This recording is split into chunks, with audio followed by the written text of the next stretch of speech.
Magandang araw sa inyong lahat, especially sa grade 10, Diamond, na kung saan ang ating paksang tatalakayin ngayon sa oras nito ay ng Araling Panlipunan sa ikalawang linggo. Okay, so ang topic natin yan ay dapat nating matalakay ang kalagayan, mga suliranin at kung paano natin tugunan ang climate change ng ating bansa. At hindi lang yan sa ating bansa kundi yun ay pangbuong sanlibutan. Makikita ninyo sa mga larawan na kung saan ito yung unang gawain natin. Okay, makikita nyo?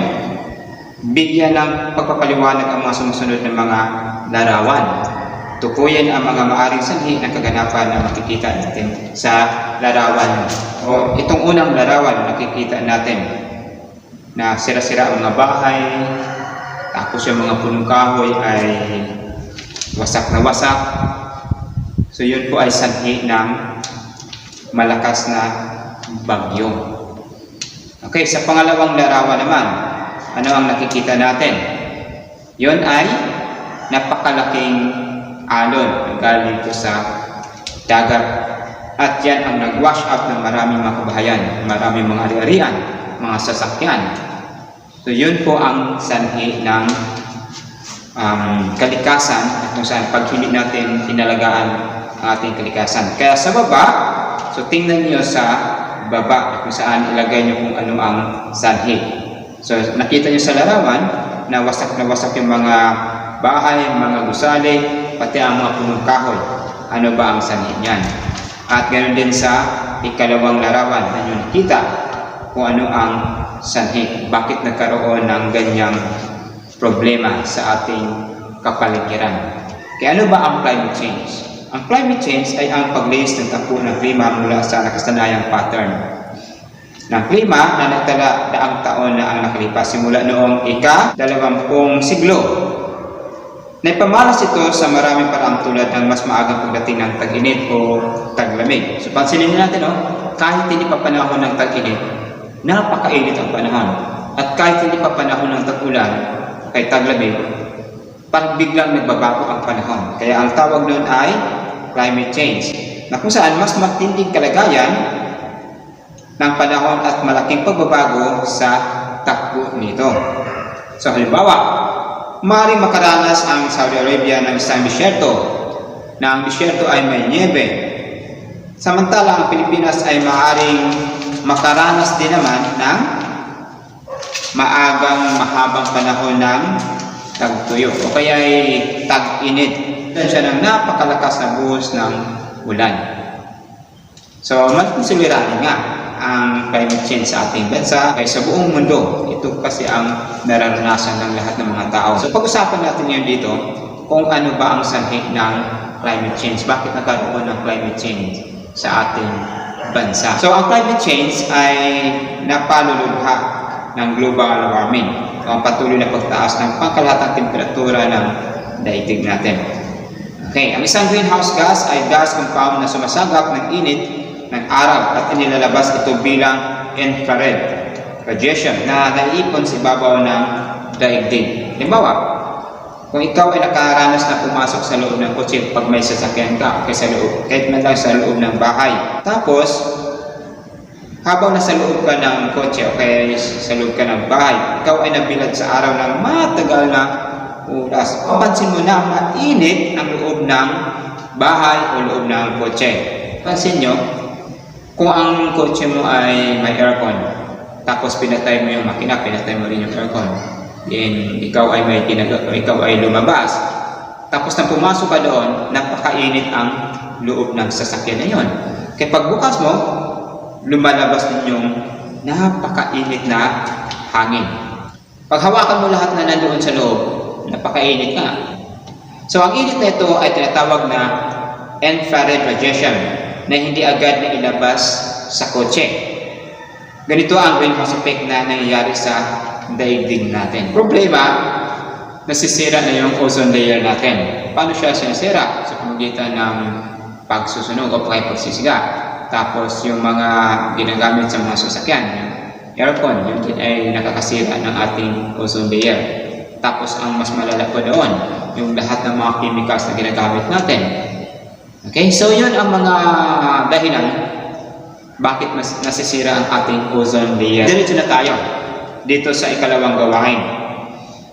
Okay, ang sabi nito ay sagutin na may katalinuhan ang bawat katanungan ayon sa iyong sariling pagkaunawa. Number 1, sa iyong palagay, ano ang sanhi ng pagkaroon ng climate change? Aralan natin kanina na ang mga sanhi ng climate change ay ang pagsusunog, pagsisiga, o kaya yung paggamit ng mga chemicals, kaya sinisira niya ang ating ozone layer. Ang mga sanhi ng biglaang pagbabago ng ating klima. Kung saan pwede naman natin itong maiwasan. Ingatan nila ang ating kalikasan. Kasi pag hindi natin maingatan ang ating kalikasan, tayo ang siyang mananagot. Number 2, ano ang iyong maitutulong at ng sangkatauhan upang mapigilan o maibsan kung hindi man ang malalang dulot ng yung pagkasira ng ating ozone layer?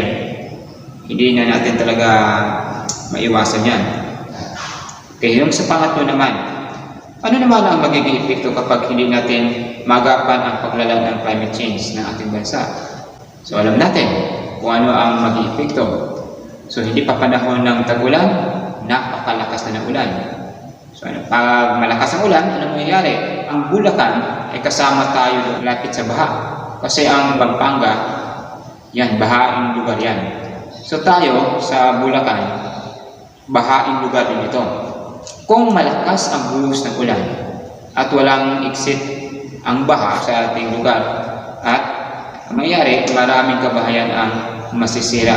O yun din ang maging dahilan na tayo ay mamatay. So, dito na tayo sa mga dulot ng climate change. So maraming epekto ang climate change na lalo kung titingnan ang paghadlang nito sa likas na pagkatuon ng mundo. Okay, mga dulot ng climate change. Number 1, mas mainit na pangkalahatang temperatura ng daigdig. Ang pagbabago ng klima ay sanhi ng pag-init ng mundo. Kung gayon, kapag naging abnormal ang pag-init ng mundo, nagiging abnormal din ang pagbabago ng klima. Ayon sa datos ni SEDS at 2012, ang mundo ay iinit ng mula 1.8 Celsius. Kaya yung pangalawa naman, mas malalakas na bagyo. So ito yung mapapansin natin na noon, ilang bagyo lang ang dumarating sa ating bansa. Sa isang taon, ilan lang. Dito nila naranasan yung napakalakas na bagyo. Lalong-lalo na yung nangyari dun sa Yolanda, kung saan maraming mga kabahayan, maraming mga tao ang namatay dahil sa sobrang lakas ng bagyo. So, hindi lamang yung init ang ating maranasan na sobrang init din, na halos patay lahat ng ating mga pananim. Buti na lang ang bansang Pilipinas, ganda pa rin yung klima natin. Marami pa rin tayong mga punong kahoy, marami pa rin tayong mga pananim na ito'y makaligtas sa atin sa gutom. Ano pa? Pagtaas ng tubig sa dagat. Okay, paano ba tataas yung tubig sa dagat? Ngayon, paano tataas ang tubig sa dagat? So alam natin na ang mundo natin ay bilog siya. Tapos yung pinakataas, sa North Pole na yan, nandoon nakaimbak yung maraming niebe. Kapag sobrang init na ng mundo natin, maging apektado na rin yun. Ano mangyayari nun? Yung niebe na yun, na nandoon sa North Pole na yun, yun ay matutunaw. Wala namang ibang labasan yung tubig. Hindi kapag matunaw yung yelo doon sa bundok na iyon, sa North Pole, sila ay bababa. Saan sila bababa? Doon sa dagat. Kaya ang mga maliliit na bansa ay kawawa. Okay, maapektuhan din. So, okay lang sa mga malalaking bansa. Pero sa maliliit na bansa, lalo-lalo na din sa ating bansa, sa bansang Pilipinas, maliit na bansa tayo. Kapag malulusaw na ang niebe doon sa North Pole, apektado tayo. Number 4, mga nakahahawang sakit. Kapag marumi ang ating kapaligiran, lugar ay matubig, maraming mga lamok. Doon mangingitlog at doon mabubuhay yung mga lamok. Ano pang mangyari? Maraming mga bakterya, maraming mga germs, maraming mga insekto. Lahat-lahat ng mga posibleng mangyayari para kung makalat ang mga nakakahawang sakit ay maaari ring maging problema dahil sa pagbabago ng ating klima. Isa sa mga sakit na maaaring kumalat ay ang tinatawag na virus dala ng mga lamok.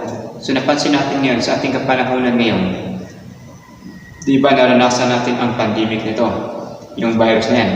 Apektado lahat yan eh. Pamilya mo, ikaw, ako, tayong lahat, ay dami-dami na yan. May mga sakit na nakakahawa. Kapag pumunta kasi yung kaibigan, tapos ikaw ay may dalang virus, so magkakasakit sila. Tapos makahawa na naman sila sa iba. Sa ikatlong gawain, number 1, ang lamok ay isa sa nagbibigay na nakakahawang sakit dulot ng pagbabago ng klima. Ano pamamaraan ang alam mo para masugpo ang pagdami ng lamok sa kapaligiran? Okay, ano bang mga kaparaanan? So syempre, ang unang kaparaanan doon, kailangan na linisin mo muna yung mga dumi-dumi, yung kapaligiran mo, yung bakuran mo, sa loob ng bahay, lahat ng mga lumang tubig, lumang mga lalagyan ng tubig na hindi kailangan itabi yan, kailangan itapon, yung mga marurumi. Tapos, ibaon mo sa lupa yung mga hindi na kailangan. Kasi doon sila papasok, lalo na pagtagulan. Tapos maraming mga nalalagyan ng tubig. Doon, mangingitog yung mga lamok. At kung mangyari yon, dadami ang lamok. So magdadala sila ng virus, magdadala sila ng sakit sa ating pamilya. So ang ginagawa din ng ating government ay nagkaroon ng fogging na kung saan pinagpapatay ang lahat ng mga lamok. Iyan magawa ng ating government kapag hindi din tayo makipagtulungan. Kung hindi nila makaya yun, so tayo mismo ay tutulong din para masuko natin ang pagdami ng mga lamok. So sa pangalawang tanong tayo, dulot ng pagbabago ng temperatura, tumataas ang tubig sa dagat na maging sanhi sa paglubog ng ibang bahagi ng mga lugar.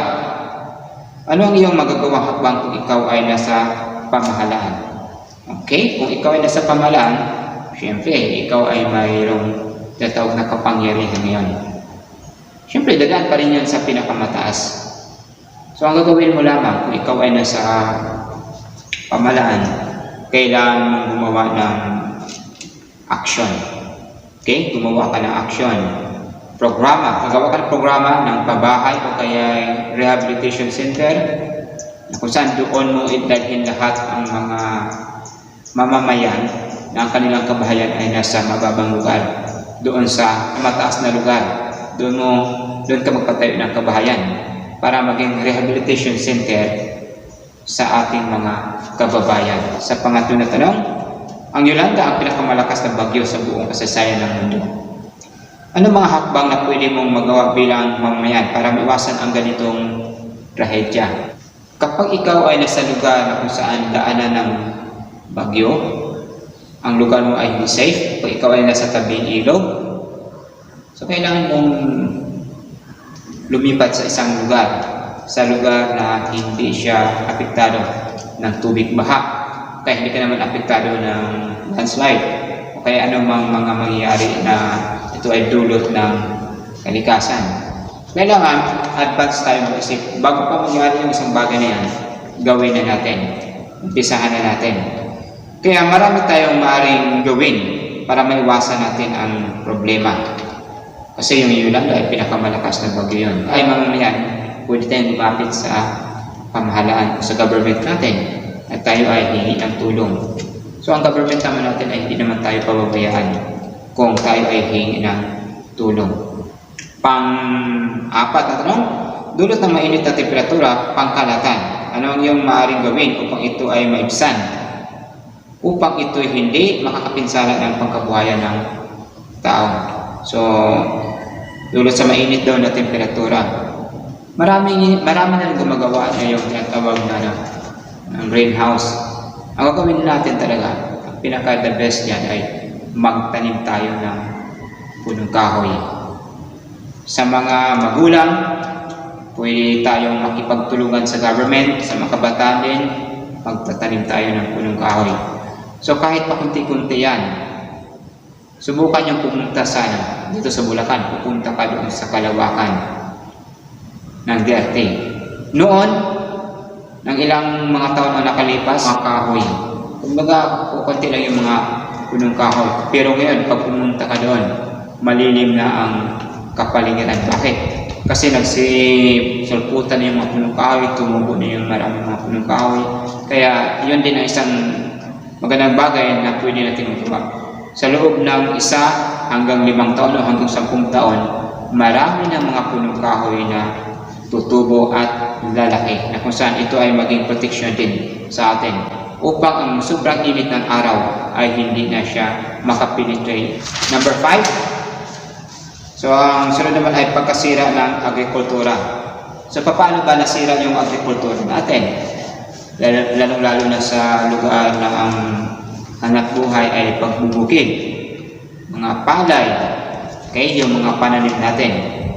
So, sabi nga dito, ang climate change ay makahadlang din sa pagkaroon ng maayos na pagtago ng agrikultura sa bansa. Alam na natin ang isa sa mga nangyari sa climate change ay ang pagiging sukdulan ng panahon. Kapag mainit, sumusobrang init, at kapag tag-ulan naman ay sumusobrang dami ng ulan. Number 5 naman, pagbabago ng ecosystem. Kaya ang isang ecosystem ay isang lugar kung saan ang mga nakatira doon o ang mga nakatira dito ay likas na nagkaroon ng mga pag-uugnayan. Kaya yung ecosystem natin kasi sa isang lugar, kahit na walang mga tao na nakatira dyan, nandyan yung mga halaman, nandyan yung mga punong kahoy, mga insekto, mga hayop, mga insekto, at iba pang mga nilalang ng ating Panginoong Diyos. Sila yung nabubuhay sa ecosystem na yan, sa kapaligiran na yan. Tapos, ang bawat isa sa kanila, tulong-tulungan sila. Kaya ang sabi ko, kumbaga, ito ang natural na kapaligiran ng mga nilalang sa mundo. Dahil sa sukdulang pagbabago ng klima, ang ecosystem din naman ay naaapektuhan dahil sa pagbabago ng klima ng ating mundo. So dito na tayo sa ika-4 na gawain. Palungkatin ang mga nakatagong kaalaman ayon sa mga nababasa at napapanood natin sa TV. Sagutin ninyo ang mga katanungan ayon din sa inyong sariling pagkaunawa at pagkaintindi. So sa number 1, magbigay ng mga agrikultura ng mga tao na nasisira dahil sa climate change. So sa mga agrikultura na ito ay nasisira ng dulot ng climate change. Mga gulay, ito ba ay palay, ito ba ay mga prutas. So kung anong mga produkto na meron tayo na kapag sobrang lakas ng ulan, ito ay masisira. Kapag sobrang init naman, masisira din ito. Ito ay namamatay. So magbigay lang kayo ng mga agrikultura na kung saan ito ay nasisira dahil sa climate change.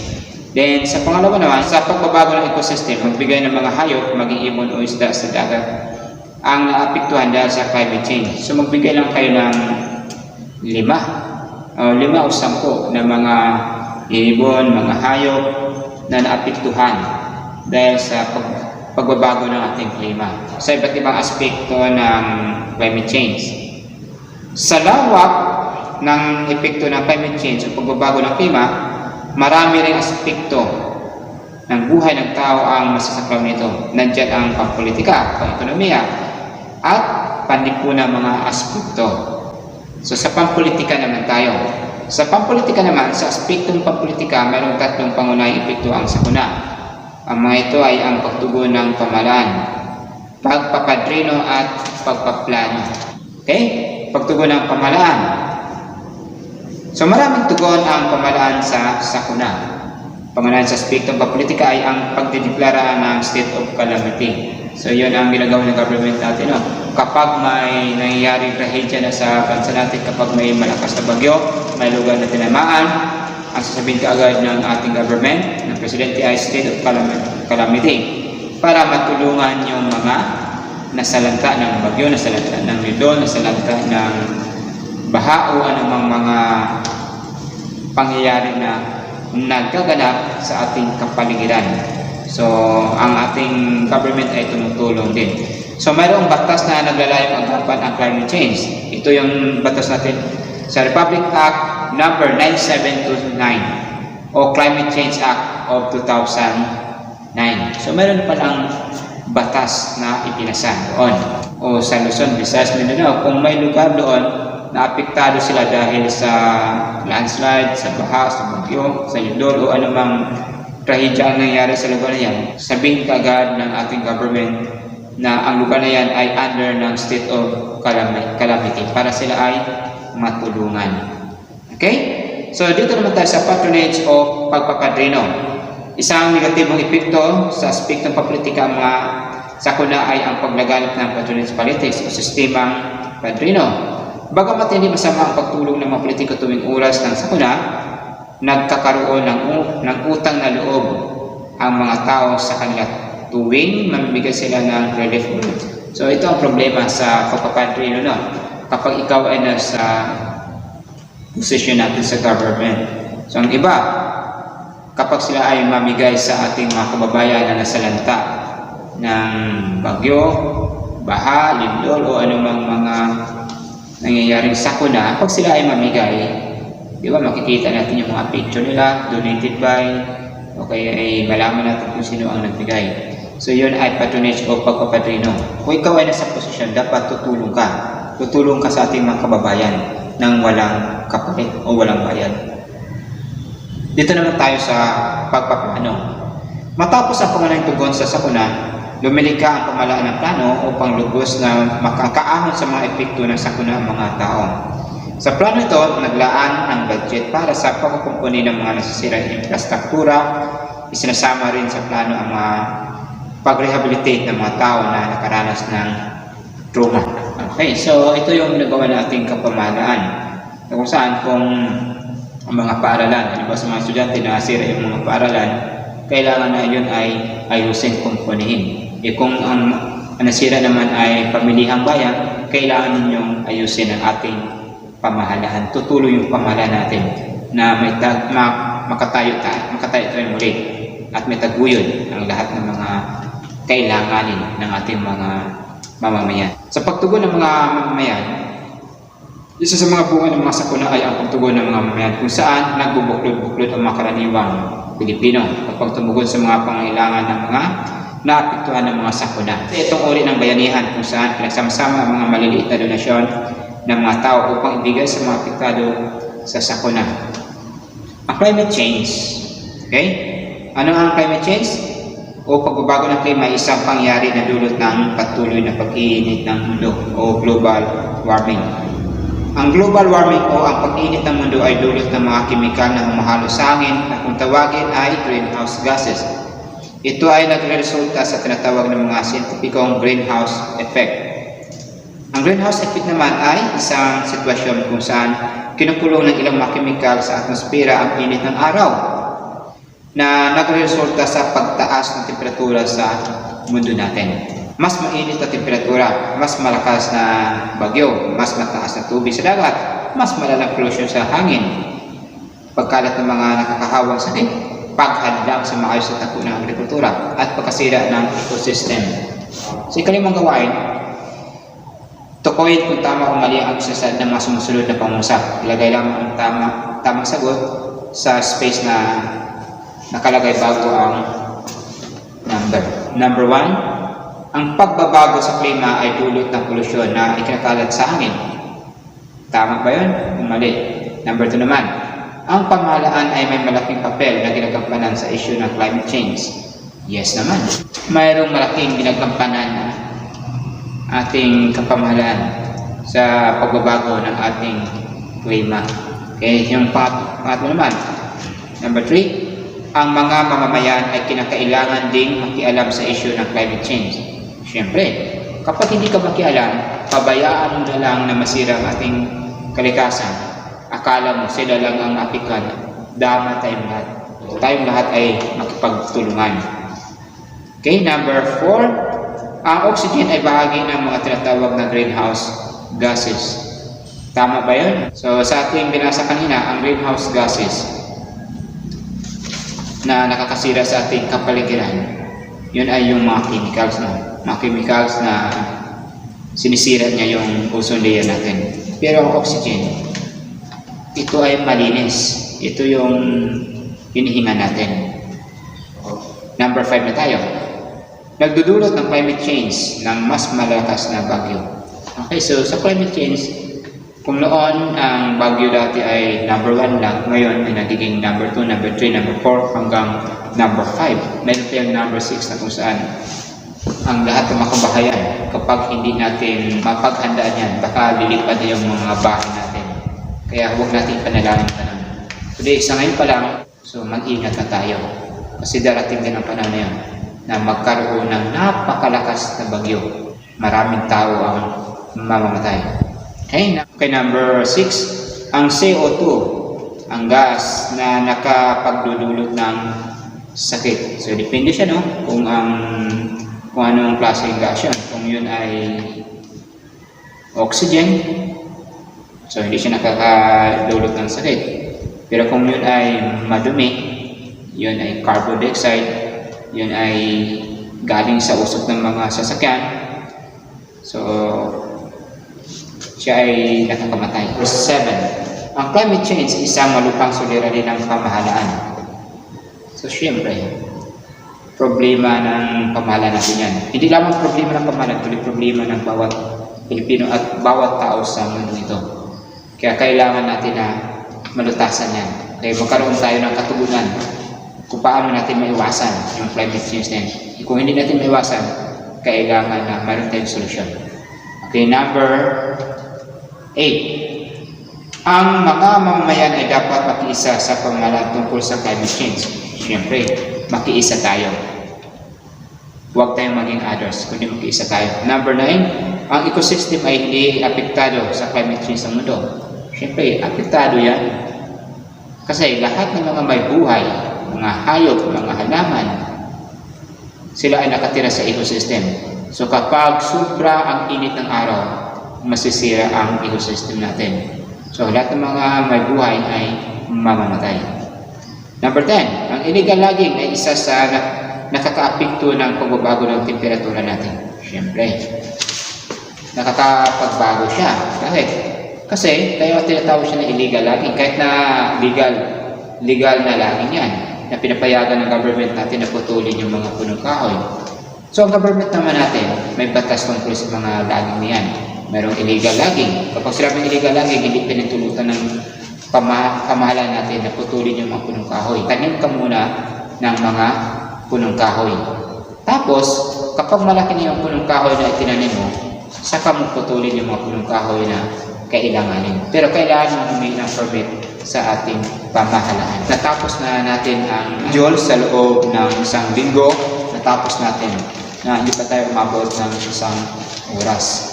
So mga kabataan, sana nakakatulong ito sa inyo ang pagbabasa, panonood natin sa mga bali-balita tungkol po sa ating kalikasan kung paano natin maiwasan ang mga problema. So kaya bawat isa ay makikonnect tayo sa government. Kaya hindi tayo mapiktuhan sa mga nangyayari ng mga sakuna sa ating kapaligiran. Dahil ang gumagawa din yan ay tayo din naman. Diba, tapon tayo ng tapon ng mga basura, hindi natin nilagay sa tamang lagayan. So mangyayari yan, ang mga basura na yan ay magbabara sa lahat ng madaanan ng tubig, magkaroon ng malakas na baha. Tulungan natin ang bawat isa. Tulungan natin ang ating mamamayang Pilipino. Dahil ikaw, ako, tayong lahat ay hindi pwedeng mabuhay na mag-isa, kundi tayong lahat ay kailangan na makikisa. So kung may mga tanong kayo o may mga comments kayo, ay mag-comments kayo dito sa baba. At sa mga katanungan nyo ay pwede nating sagutin. Nababase lamang dito sa ating pinag-aralan sa oras na ito. Okay, pagpalaan kayo ng ating Panginoon.